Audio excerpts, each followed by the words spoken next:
It is, exactly. That's wax. If you take it and boil it, all the wax will separate and float to the top. You can skim it and make candles out of it. Oh, cool. There was a huge, we almost made it extinct out here. It's everywhere now. But we almost extincted it because the military wanted it. They were coating their firearms and ammunition, corrosion control.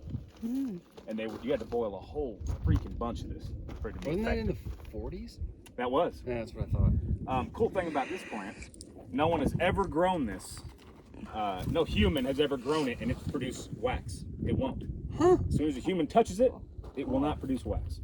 So it has to be wild. It has to be wild. 100% of the wild will produce wax. 0% of human grown will produce. Investigated. I like this plant. Smart. It's like my cat. Refuses to be domesticated. Yeah, I got a few cats. I let them roam around. They're really great rodent control. I bet. Keep the snakes away and everything. Official plant out here. It's part of the aloe family. Lechuguilla means little lettuce, named by the Spaniards. Does not look like lettuce to me. I don't get it. What it does look like is what the hikers call it, which is shin daggers. Makes way more sense. We should just change the name to shin daggers, I think. Agreed. This has extremely high antibacterial properties, more so than just about anything you can buy over the counter. If you can get this in a nasty wound within a couple hours, you're almost guaranteed to not get infected or anything weird. Now, the Native Americans, of course, used it, cut it, and used it like aloe and put it in their nasty wounds. But let's see if I can get a real. You can see it's extremely fiber. It's very, very strong. They make rope out of this too. The strongest rope in the world was made out of this at one point. So what they'll do is they'll take a piece a little better condition than this, and they'll string it. They'll take some of this and they'll pull the strings all the way down to the end, break off the needle, and they have needle and thread.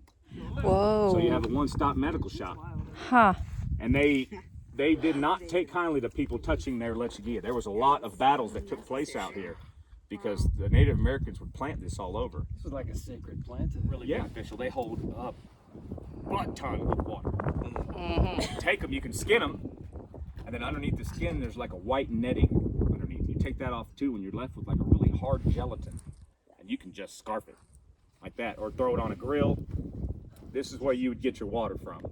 Mainly this plant, and a couple more I'll point out if you're ever stranded out here. These will produce a fruit as well, a beautiful flower, red or white depending on the type. Get little flowers and fruits all over it that you can use to make jams and jellies. And the really cool thing about these is that each one of these thorns is the root system. So if you cut off just one little bitty piece, as long as it's got a thorn, put it in the ground, it will grow again. It works against you too. You know how many of these I pulled out of my dog? And what's sticking out is the hard thorn. And as you pull it, you're pulling out a string, a root that's starting to root. It'll spread out. It'll be a wet, soft root that'll spread out into their muscle. It'll start growing. Whoa. Yep, same with humans. So you got to get them out. Yeah, your muscles give them everything they need. It's warm, it's wet, it's got nutrients. It will start to grow. Have you ever seen like one of these feral horses or like wildlife around here that's got one of these things growing on it? No, I've seen the blind prickly pear. Yeah. Well, they go blind from because they think without the thorns. It's just got little bitty brown dots, and each one of those dots is called a glocket, and they're packed with thousands of little razor sharp fiberglass-sized needles.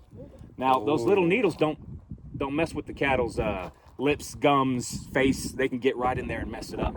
Fortunately, it's in their eyes. And it festers, and it'll cause whole herds to go blind.